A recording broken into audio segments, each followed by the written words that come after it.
He didn't raise his voice. He didn't slam a door. Ethan just signed fast, smug, like he was checking a box before lunch. Then his attorney stopped flipping pages. One finger landed on a single attachment, and the air in that courthouse hallway changed. Ethan's grin froze. His knuckles went white around the folder, not because he was losing the house, but he was finally realizing what he had actually won. And me? I didn't laugh. I just exhaled quietly, like someone who'd been holding her breath for 4 years. If you want to see how one signature can collapse an entire facade, hit like, share, and subscribe. And that was the moment I realized something most people don't understand until it's too late. Confidence looks a lot like safety, right up until the second it collapses. But I'm getting ahead of myself.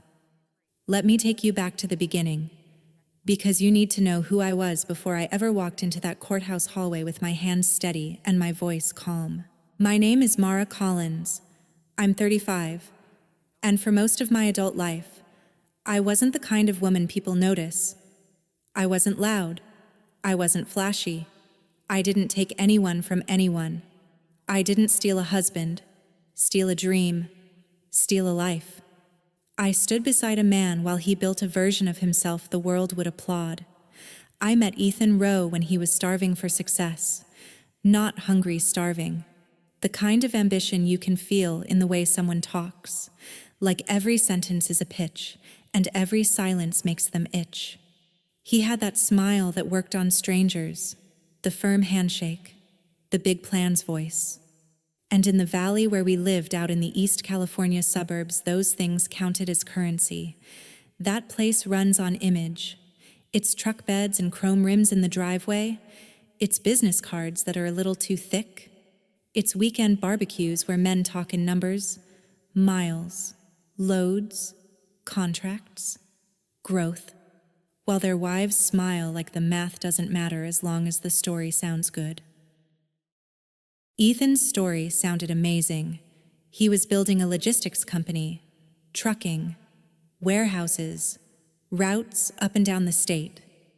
The kind of business that looks simple from the outside, just trucks going from point A to point B, but on the inside it's schedules, permits, invoices, fuel cards, maintenance logs, insurance renewals, drivers who quit without warning, and clients who swear they paid when they didn't.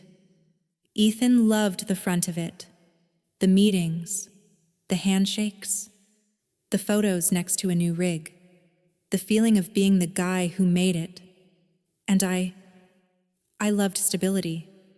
I grew up the kind of kid who learned early that peace doesn't just happen. Someone makes it happen. Someone pays attention. Someone remembers what everyone else forgets.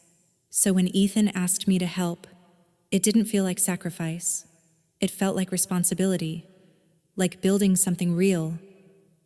I stepped into his business the way a woman steps into a family, quietly, completely, without asking for applause. I handled the paperwork. I built the schedule board. I kept track of which drivers needed certifications renewed and which trucks were due for inspections. I paid the bills on time. I followed up on invoices that must have gotten lost. I called the mechanic. I called the insurance agent. I called the warehouse manager. I did the unglamorous stuff that keeps a company from wobbling off the road. And here's the thing, no one tells you. The unglamorous stuff is the road. Everybody sees the truck rolling. Nobody sees the hands that check the tires, tighten the bolts, plan the route, made sure the fuel card didn't get declined halfway through the desert. People would meet Ethan and say, "Man, you're killing it." And Ethan would smile like he invented hard work. No one would turn to me and say, "And you, how are you doing?" Which was fine. Honestly, I didn't need a spotlight. I didn't need strangers to clap for me. I just wanted our home to feel safe. I wanted our son to grow up with 2 parents who weren't always on edge. I wanted the kind of marriage where the bills get paid, the fridge stays full, and nobody has to panic. That's what I thought I was building. And in the early years, it looked like we were winning. We moved into a house on a hill, nothing mansion level, but nice enough that people driving by slowed down just a little. Ethan bought a new truck and parked it where everyone could see it. We started getting invited to those local business mixers. You know the ones? Cheap wine, loud laughter, people pretending they're not comparing each other. Ethan fit in perfectly. I did too, just in a different way. I was the woman who remembered names, the woman who smiled at the right moments, the woman who held the baby bag and the grocery list and the calendar in her head like it was nothing. I kept the family running the same way I kept the business running quietly, and I didn't mind it. Not at first, because there's a certain kind of pride in being the one who can handle things, the one who can stay calm, the one who can keep it together when everyone else is busy performing success. But looking back, I can see the first crack. Not a scream, not a slap, not even a fight, just a habit.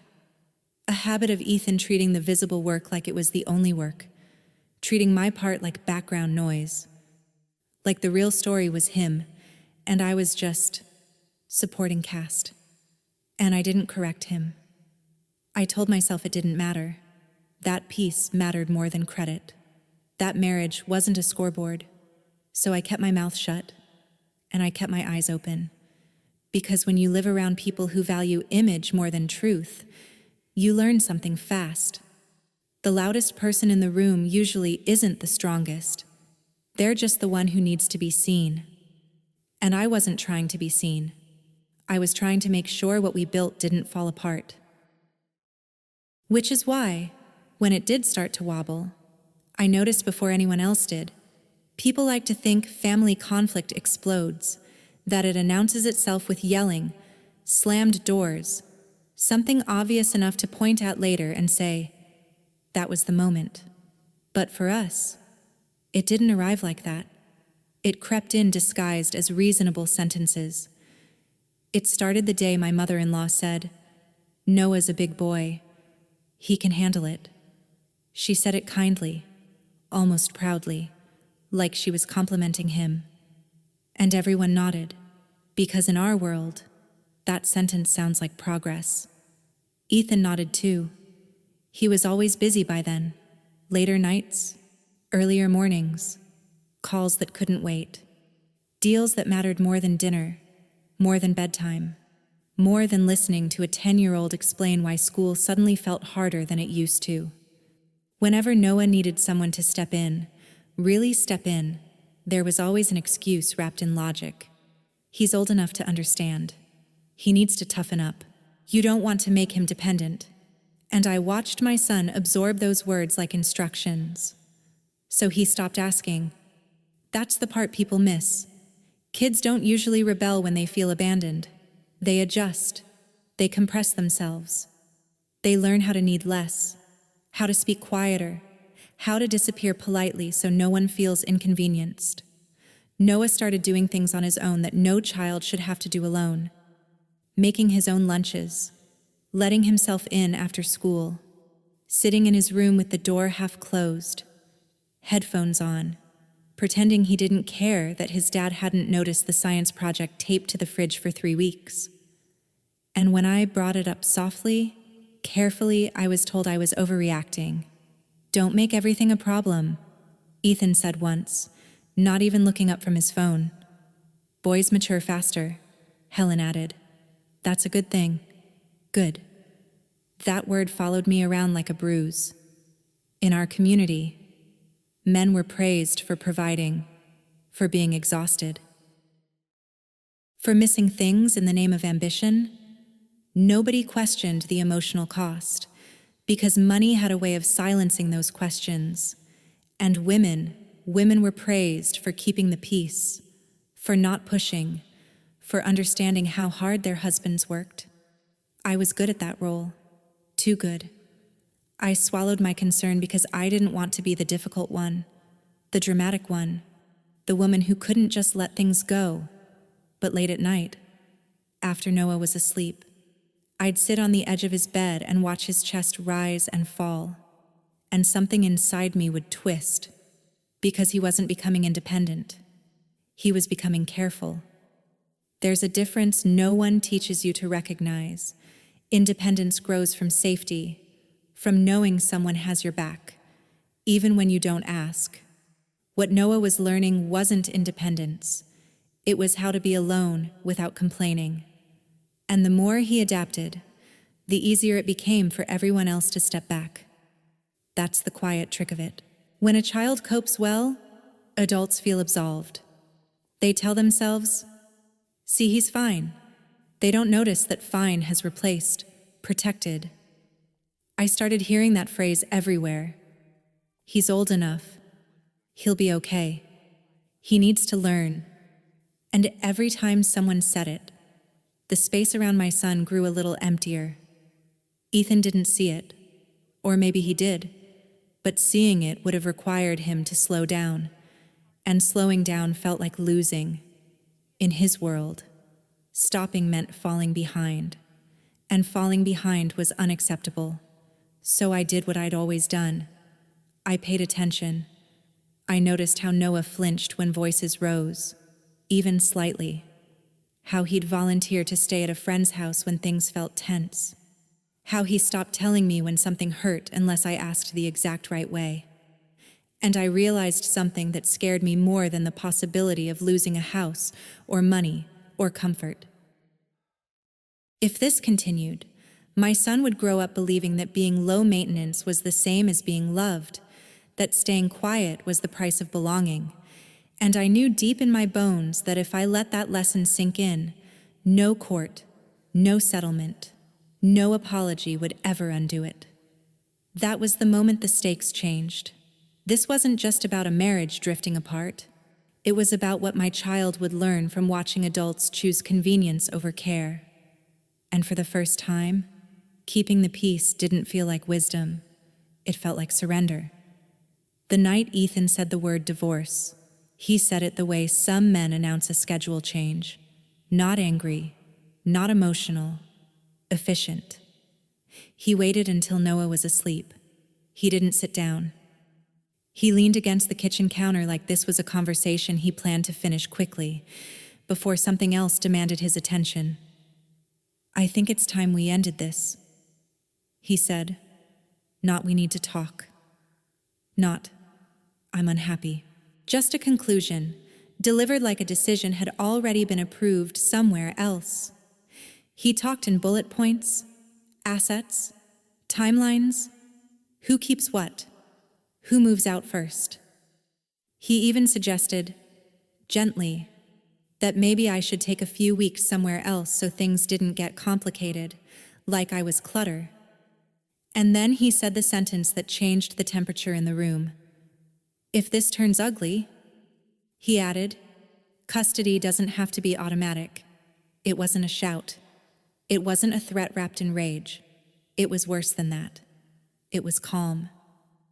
People imagine betrayal as the most dangerous moment. They're wrong. The most dangerous moment is shock. Shock is when your brain stops protecting your future and focuses on one thing, only making the pain stop. I didn't cry. I didn't yell. I didn't throw anything. I went quiet.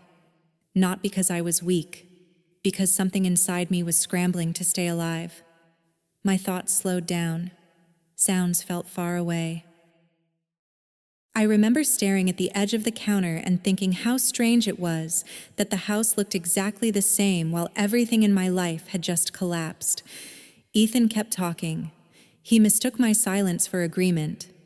He explained how this didn't have to be messy, how lawyers were expensive, how we could handle this like adults, how dragging things out would only hurt Noah.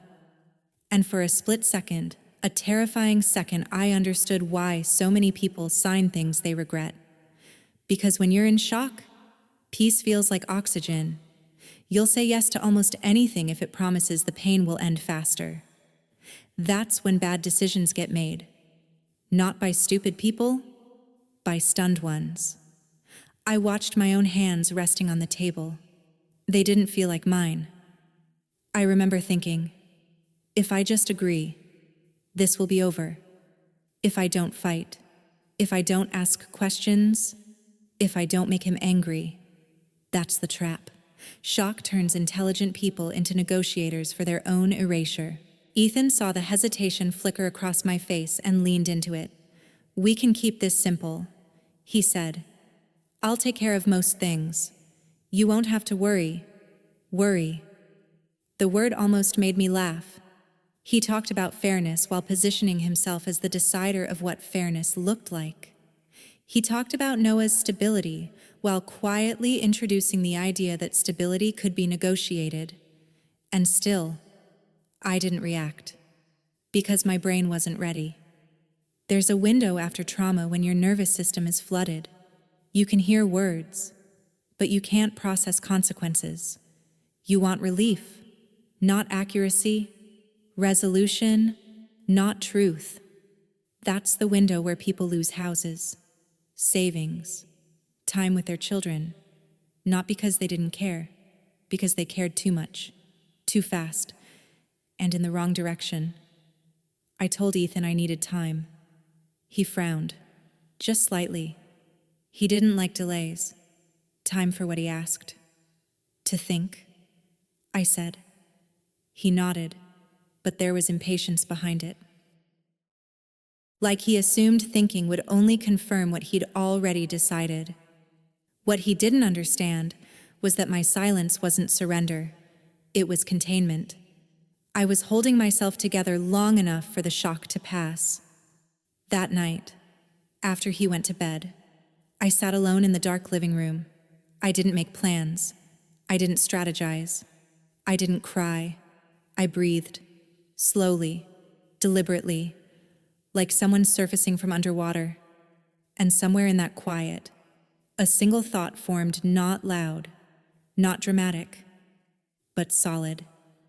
Do not decide anything while your hands are still shaking. That was it.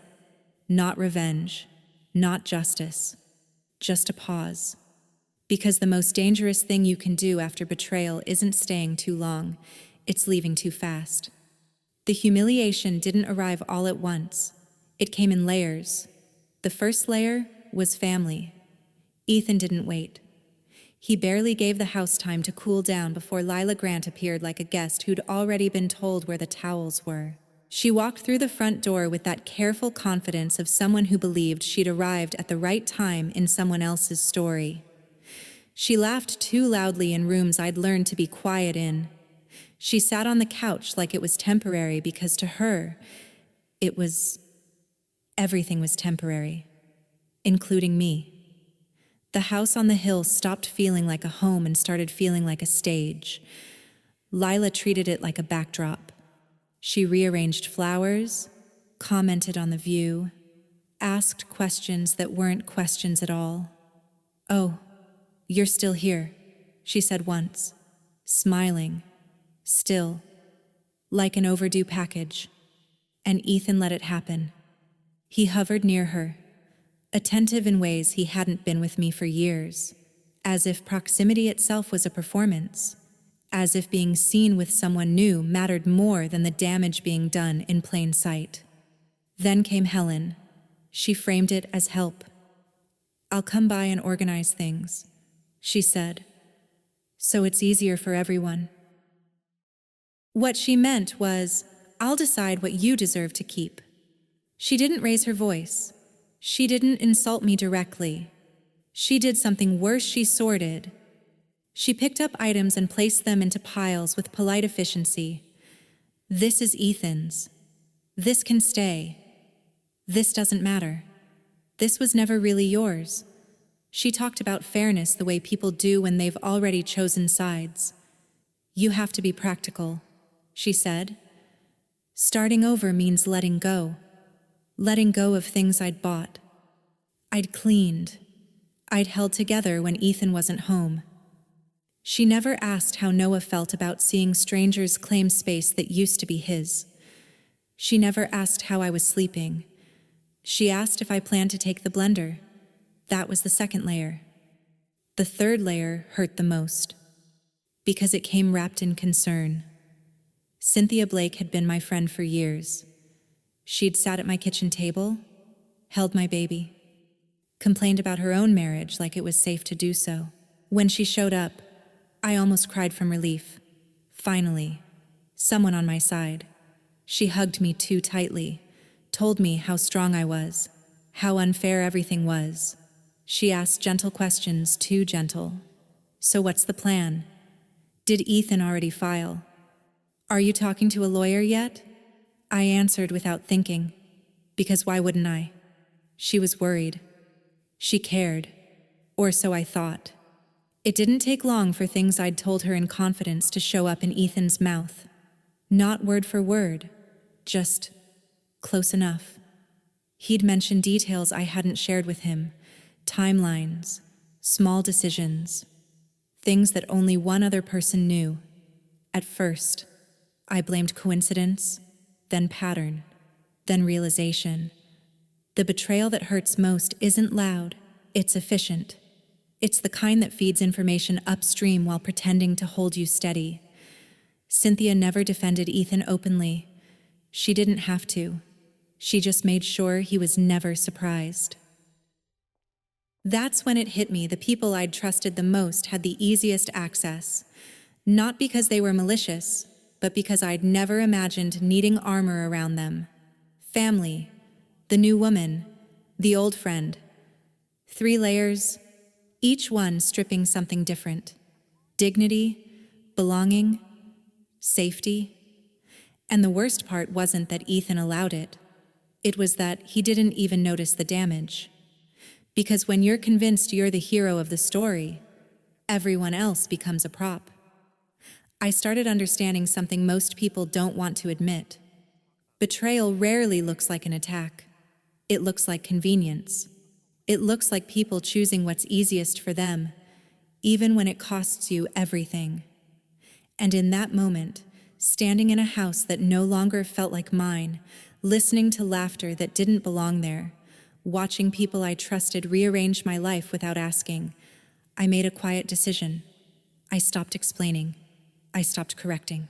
I stopped defending myself to people who'd already decided what role I was supposed to play, because once you see where the leaks are, you don't scream about the flood. You document it. You observe who says what, who asks which questions, who repeats what later. And you learn a hard truth most people only learn after it's too late. The deepest betrayal doesn't come from enemies. It comes from the people who made you feel safe enough to lower your guard. Noah ended up in the middle without ever stepping forward. That's how it usually happens. No one pulls a child aside and says, "You're the leverage now." They just start talking differently when the child is around. Ethan never spoke badly about me. Not directly. He was too careful for that. Instead, he used sentences that sounded reasonable, responsible, even. "I just want things to be calm," he told Noah once, while tying his shoes. "Your mom gets emotional. I'm trying to keep things peaceful." Peaceful. Another word that sounds good until you look at what it costs. He'd say things like, "I don't want you caught in the middle," while quietly placing Noah right there. He'd say, "This is grown-up stuff," and then immediately explain just enough to shape the story. Not lies, angles. And Noah listened. Because kids always do. He didn't argue. He didn't defend me. He didn't attack me either. He just went quieter. He started spending more time in his room. Door half closed, headphones on, but nothing playing. He stopped telling me small things, how his day went, what made him laugh, what bothered him at school unless I asked in exactly the right way. Not because he didn't trust me, because he didn't want to make things worse. That's the part that breaks you as a parent. Watching your child manage adults. Ethan framed everything as sacrifice. "Someone has to be the bad guy," he said once. Not to me, but loudly enough that Noah could hear. "I'm willing to take that role if it means stability." As if stability came from silence, as if stability meant agreeing with whoever spoke last. What Noah learned wasn't loyalty, it was calculation. He started weighing every word before he spoke, watching faces, adjusting tone, the way adults do when they're trying not to lose something, and everyone around him praised it. He's handling this so well. He's mature for his age. He's so independent. Independent. That word again. What they didn't see was what independence looked like in practice. It looked like Noah packing his own backpack at night so no one had to remind him. It looked like him saying, "It's fine," when it wasn't. It looked like him shrinking his needs until they fit into whatever space was left. Children don't stop needing care when they stop asking for it. They stop asking when they think it won't be answered. There was one night I'll never forget. Noah came into the kitchen while I was washing dishes. He stood there for a second, shifting his weight, like he was deciding whether this was worth it. "Dad says you're making things harder than they need to be," he said. Not accusing, just reporting. I turned off the water and looked at him. His eyes weren't angry. They were tired. "Do you think I am?" I asked. He hesitated. And that hesitation told me everything. Not because he agreed with his father, but because he felt responsible for choosing. That's when it hit me. This wasn't about winning an argument or proving a point. This was about whether my child would grow up believing that love is something you earn by staying small. I could lose a house. I could lose money. I could even lose years of my life rebuilding. But if I lost my son's trust, if he learned that adults speak in half-truths and call it peace, there would be no way to buy that back. That's when I stopped measuring damage in dollars, because the real stakes were sitting across from me, learning lessons no child should have to learn. Ethan thought he was being careful, thought he was being fair, but what he was really doing was outsourcing the emotional weight of the divorce onto a child who loved both of us. And Noah carried it quietly, too quietly. People mistake quiet children for resilient ones all the time. They see adaptation and call it strength. But adaptation without protection is just survival, and survival leaves marks. That's when I knew I couldn't rush this. I couldn't afford to keep the peace if peace meant teaching my son that his feelings were negotiable. I didn't confront Ethan. I didn't correct the narrative out loud. Not yet. I did something else. I started paying even closer attention to what was said, to what wasn't, to how responsibility was framed, to how sacrifice was claimed by the loudest voice in the room. Because once a child becomes the battlefield, every adult choice becomes permanent. And I was done letting my son be collateral damage in a war he never volunteered for. People keep asking the same question, usually with a tone that sounds logical but carries judgment underneath it. How could you live together and not know you were in debt? I used to think the same thing. I thought debt was loud, that it showed up as missed payments, angry calls, empty bank accounts. I thought you'd feel it immediately, like water rushing in through a broken wall. But that's not how it happens in long marriages. What actually happens is quieter. In most households, there's an unspoken division of labor. One person drives the big picture, the other keeps the wheels from falling off. Ethan drove the important side of our life.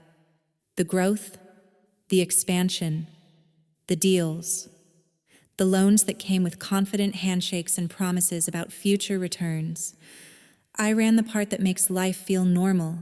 I paid the household bills. I bought groceries. I kept track of school fees, medical copays, birthday gifts, insurance renewals. I made sure the lights stayed on and the fridge stayed full and nothing bounced. And because that part kept working, everything looked fine. That's the illusion. When the everyday systems keep functioning, your nervous system relaxes. You assume stability because the small things aren't breaking. You don't realize the damage is happening somewhere else. Somewhere you don't look because you were told you didn't need to. Ethan handled the business accounts, the trucking loans, the equipment leases, the lines of credit that didn't touch our personal checking account directly. When a new truck showed up, it looked like success. When a warehouse lease expanded, it sounded like progress. When a loan was refinanced, it was explained as smart restructuring. Those numbers never crossed the space where I paid for groceries or school supplies. They lived in folders I wasn't asked to open and conversations I wasn't invited into. Not because Ethan was twirling his mustache in secret, because we trusted the roles we'd fallen into. Trust isn't stupidity, it's efficiency. You don't double-check someone you believe is steering the ship responsibly. You focus on your lane. You assume the person watching the horizon will tell you if there's an iceberg. And here's the part people don't like to admit. Debt doesn't always feel like danger. Sometimes it feels like momentum. As long as trucks keep moving, contracts keep coming in, and nobody's calling at midnight. It's easy to believe things are under control. The house still feels warm. The calendar still fills up. Life still moves forward. So no, I didn't wake up one morning and discover a massive hole overnight. I noticed patterns. A route that lost money but never shut down. Fees that crept upward without explanation. New financing layered over old financing, justified by optimism instead of math. I noticed how often Ethan brushed off details with confidence. It's handled. It's normal. This is how businesses grow. Confidence is persuasive, especially when you want to believe it. And because my part of the system kept working, I didn't feel urgency. I felt reassurance. That's how families sink without realizing they're sinking. The water doesn't rush in. It rises slowly, below the floorboards, where you don't look unless you're trained to. This isn't a story about being careless. It's a story about structure, about how modern households function, about how responsibility gets divided, about how one person's silence keeps everything else looking stable long enough for the damage to compound. Trust wasn't my mistake. Blindness was.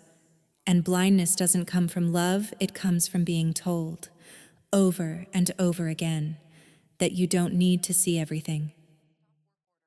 Here's the truth. I wish someone had said out loud earlier, you can trust someone and still verify reality. You can believe in your marriage and still understand the systems it runs on. Because when things fall apart, it's not the feelings that determine what happens next. It's the paperwork, the contracts, the obligations that exist whether you knew about them or not. Trust doesn't protect you from consequences. Information does. And the difference between the two is what decides whether you drown quietly or realize what's happening while there's still time to breathe. 4 years before the courtroom. 4 years before anyone whispered anything. That's when I noticed the first crack. It wasn't dramatic. No alarms, no angry phone calls, just a route that didn't make sense. One trucking lane kept running even though it lost money every single month. Fuel costs went up, maintenance went up, driver turnover went up, yet the route stayed. When I asked why, Ethan said it was strategic, temporary losses, long-term vision. I nodded. That's what you do when you've spent years trusting someone else's confidence. Then there were the warehouse fees, storage costs climbing without any increase in volume, new invoices layered over old ones, explained away as industry adjustments. Nothing illegal, nothing loud, just heavier. And then the loans. Not one big loan. That would have been obvious. It was smaller ones stacked carefully on top of each other. Refinancing wrapped in optimistic language. New credit covering old obligations, like cardboard taped over a crack in the wall. I didn't confront him. That's important. I didn't accuse. I didn't cry. I didn't demand explanations that could be brushed aside with charm. I did something quieter. I started writing things down, not like a detective, like a warehouse worker. Date, amount, purpose, source. I treated information the way logistics treats cargo. Label it, separate it, track where it comes from and where it goes. I kept copies, screenshots, statements, emails saved in folders with boring names no one would ever open out of curiosity. I wasn't building a case, I was building clarity. At the same time, I started thinking about Noah, not emotionally, structurally. What would happen if things fell apart? What was tied to what? What depended on whose signature? What was shared because we were married? And what was shared only because no one had questioned it yet? That's when I found the guarantor document. One truck loan, mid-sized, supposedly routine. My name was on it. I stared at that page longer than I want to admit, because I didn't remember signing it. I remembered being asked, vaguely, a rushed conversation, just in case. Standard procedure, a clipboard pushed across the kitchen counter while dinner cooled. But the document itself was wrong. Not morally. Legally, the formatting didn't match the requirements. The witness line wasn't executed correctly. The timing didn't align with the filing date. Tiny details, the kind people skip because they look boring. I didn't celebrate. I didn't tell anyone. I just filed it. That was the moment something shifted inside me. Not anger, not revenge, ownership. I realized I didn't need to win an argument. I needed to understand the system I was standing in. So I kept going. I mapped which debts were personal, which were corporate, and which only looked separate on paper. I learned how obligations travel, how responsibility sticks to signatures, not intentions, how confidence doesn't hold up in front of forms that don't care how persuasive you are. I stopped asking Ethan questions. Instead, I started asking myself better ones. If this ends, what follows me? If he walks away, what stays attached? If someone tries to rewrite the story later, what can't be rewritten? I didn't do this every day. That would have broken me. I did it slowly, patiently, like inventory, a little at a time, enough to keep breathing. And here's the part people misunderstand. I wasn't plotting. I was preparing. There's a difference. Plotting is fueled by emotion. Preparation is fueled by acceptance. I accepted that things might collapse. I accepted that if they did, no one would protect Noah except me. And I accepted that the only language systems understand is documentation. So I learned it. I didn't raise my voice. I didn't change my behavior. I let the illusion keep working because illusions collapse faster when they're carrying weight. By the time Ethan announced the divorce, I already knew what the word everything actually meant. I knew which pages mattered. I knew which details would be ignored. And I knew which mistakes, small, boring, easy to overlook, would quietly decide who walked away carrying what. The truth didn't need to shout. It just needed to be recorded. And once it was, it didn't belong to either of us anymore. It belonged to reality. I met Rachel Monroe on a Tuesday afternoon, in an office that smelled like paper and stale coffee. She didn't ask me how I was holding up. She didn't offer tissues. She didn't say she was sorry. She asked me for documents. Rachel wasn't cruel. She was precise. The kind of woman who believes feelings matter but not in rooms where signatures decide futures. She listened without interrupting, flipping through pages while I talked. When I finished, she closed the folder and said something that surprised me. "You don't need to fight him." I waited for the rest. "You need to let him take what he's asking for." That was the plan. Not an attack. A mirror. Rachel explained it in plain language. People like Ethan don't lose because someone outsmarts them. They lose because they overestimate themselves. They skim. They rush. They assume confidence is the same thing as control. So what do? I asked. Less. She said. Ask for less. Say less. Move slower than he wants. I became cooperative. Not obviously. Just agreeable enough. I didn't demand the house.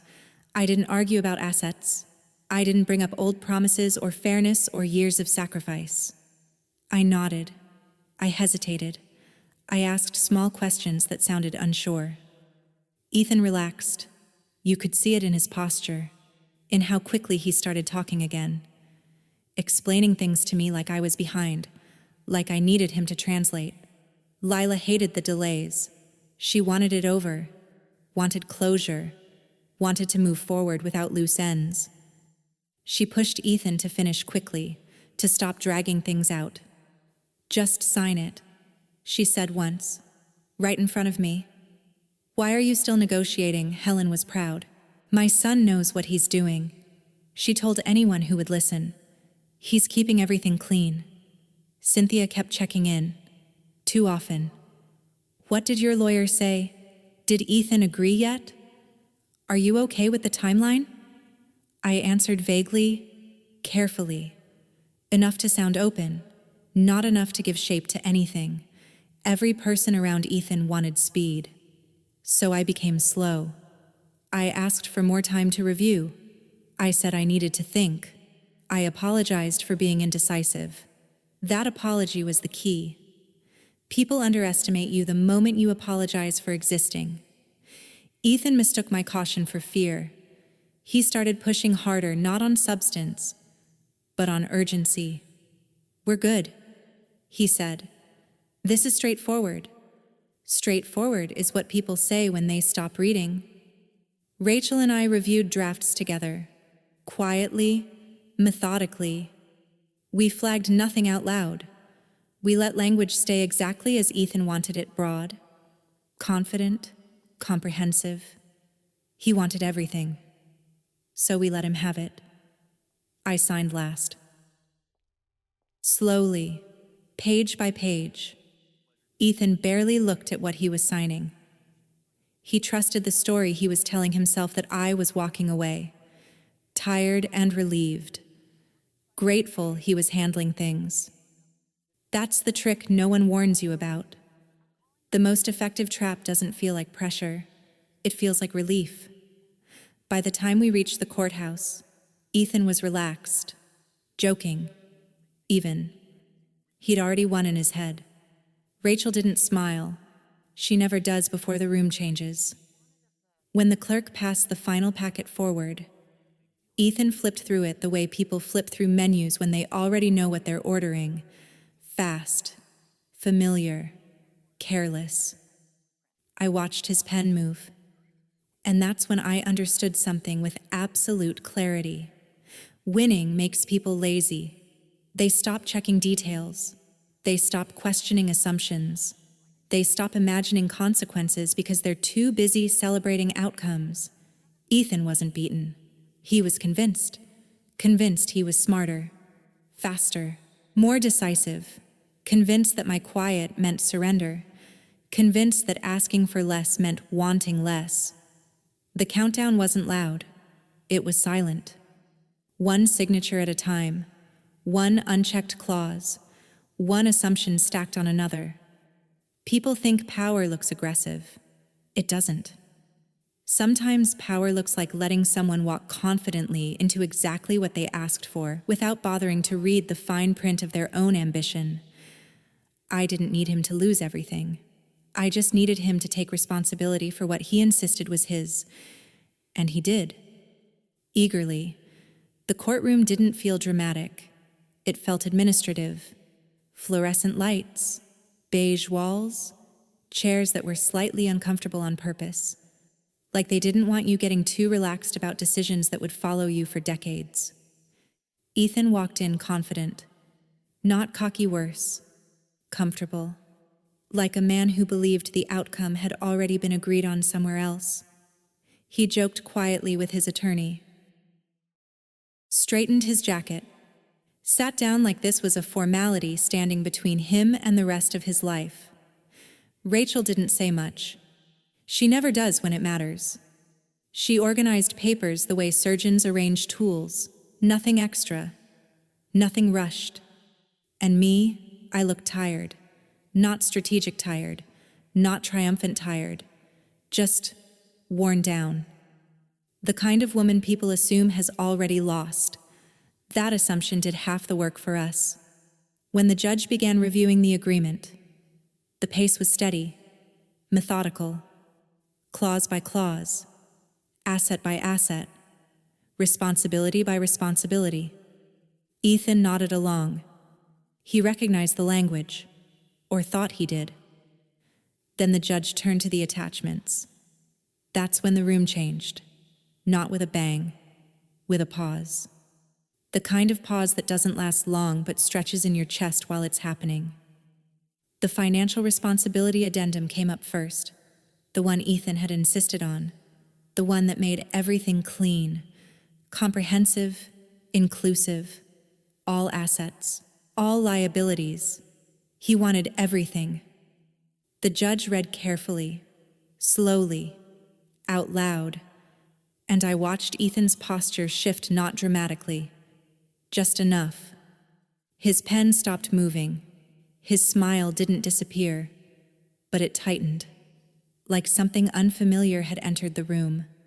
Because everything doesn't just mean property, it means obligation, it means outstanding loans, it means contingent liabilities, it means guarantees that don't feel real until someone starts reading them back to you in a quiet room with consequences. Ethan leaned forward. His attorney leaned in too, whispering quickly now, too quickly. I didn't look at him. I didn't need to. I could feel the moment when understanding arrived, not fully, not all at once, but enough to cause fear. The judge continued.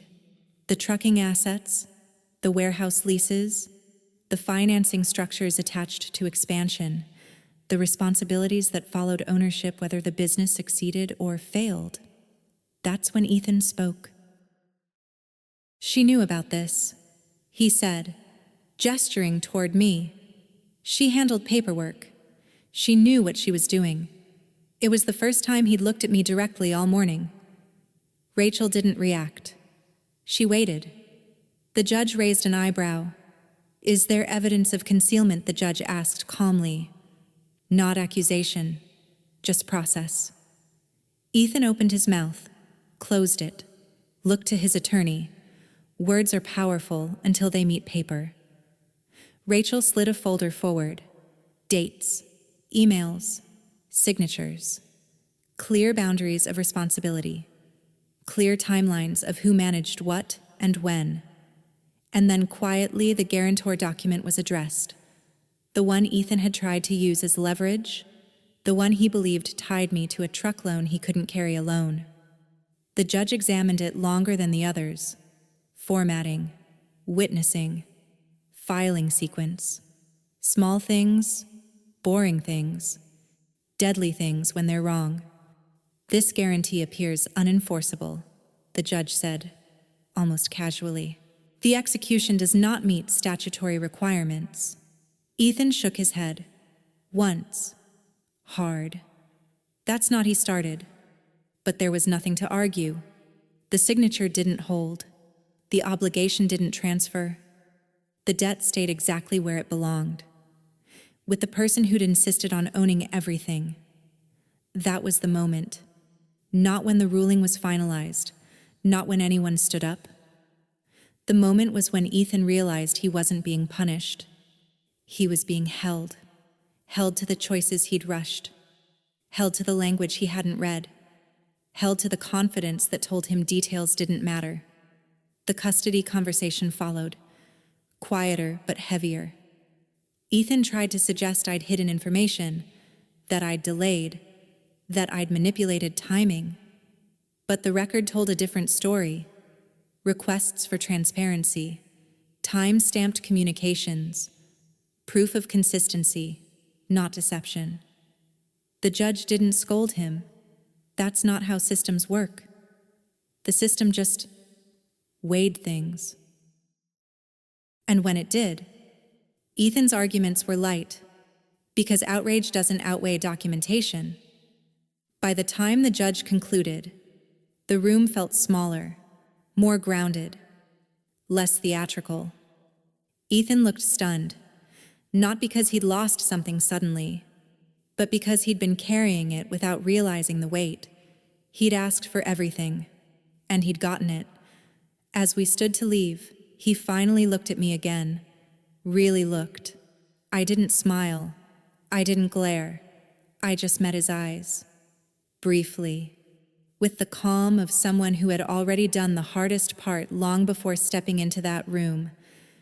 People think the courtroom is where truth explodes. It isn't. Truth doesn't need to raise its voice. It just needs to be present, organized, and impossible to ignore. Ethan didn't lose because someone played dirty. He lost because he never bothered to read the life he was signing his name to. And I didn't win because I was clever. I won because I understood something simple and acted on it quietly. In the end, the system doesn't care who tells the best story. It cares who can prove it. After the courtroom emptied, things unraveled quietly. No explosions, no victory speeches. Lila disappeared first. One day she was everywhere laughing too loud, posting too much, acting like she'd won a prize. And then she wasn't. Her messages stopped. Her name stopped coming up. She moved on the same way she'd arrived quickly. Once the shine was gone, Helen tried a different route. She didn't come to me. She went through Noah. Suddenly there were phone calls about family, about how none of this had to be so hard, about how I should be the bigger person. I listened. I thanked her. And I didn't change a single thing. Cynthia called crying. Long apologies. Long explanations. She said she'd just been confused, that she'd meant well. I let the phone ring out. Some doors don't need to be slammed. They just need to stay closed. What surprised people most was what I didn't do. I didn't gloat. I didn't explain myself. I didn't list everything I'd endured and demand an apology tour. I chose quiet. Not the kind that hides, but the kind that protects. Because by then, Noah was watching more closely than anyone else. At first, he didn't say much. He just noticed that I slept better, that I stopped flinching when my phone buzzed, that the air in our home felt lighter, even though the furniture was mismatched and the walls were bare. One night, while we were unpacking boxes in the new apartment, he asked me why I never yelled back, why I never fought louder. I told him the truth. I wasn't silent because I was scared.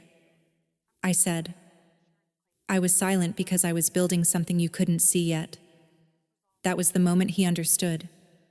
Not all at once, but enough. He saw that restraint isn't weakness. That strategy isn't cruelty. That protecting yourself doesn't require destroying someone else. There's a lie we tell especially to women that if you plan, if you wait, if you think 3 steps ahead, you must be cold, calculated, unkind. But here's the line. People miss. Strategy isn't about hurting someone. It's about deciding where you stop hurting yourself. I didn't create falsehoods. I didn't manipulate outcomes. I didn't push anyone into a trap.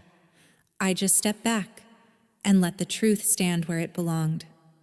And that's the part most people don't want to hear. The truth doesn't need volume. It needs structure. Feelings can shake a room, but they don't move systems. Paperwork does. Timelines do. Signatures do. Facts, written down and lined up correctly, carry weight that emotions never will. You can cry and still be ignored. You can beg and still be dismissed. But when the truth is documented clearly, patiently, it stops needing your voice. That's not being heartless. That's being realistic. I learned that protecting yourself isn't about winning arguments. It's about ending cycles. It's about making sure the same harm can't repeat itself under a different excuse. A few weeks after everything settled, I planted a cactus outside our front door, not because it was pretty, but because it made sense. It doesn't need much. It survives heat. It grows slowly, but it lasts. Our life didn't become glamorous. It became stable. And that was enough. If you're watching this while everything in your life feels like it's shaking, hear this clearly. Don't sign your future while you're still in shock. Don't confuse urgency with clarity. And don't let anyone convince you that patience is weakness. If your world just cracked open, give yourself time. Write things down. Save what matters. Delay decisions that will follow you for years. Because sometimes the most powerful move isn't striking back. It's standing still long enough for the truth to hold its shape. If this story resonated with you, if it put words to something you've lived through, share it with someone who needs to hear it.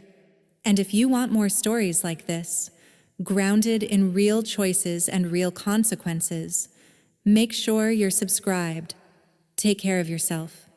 And remember, quiet doesn't mean powerless.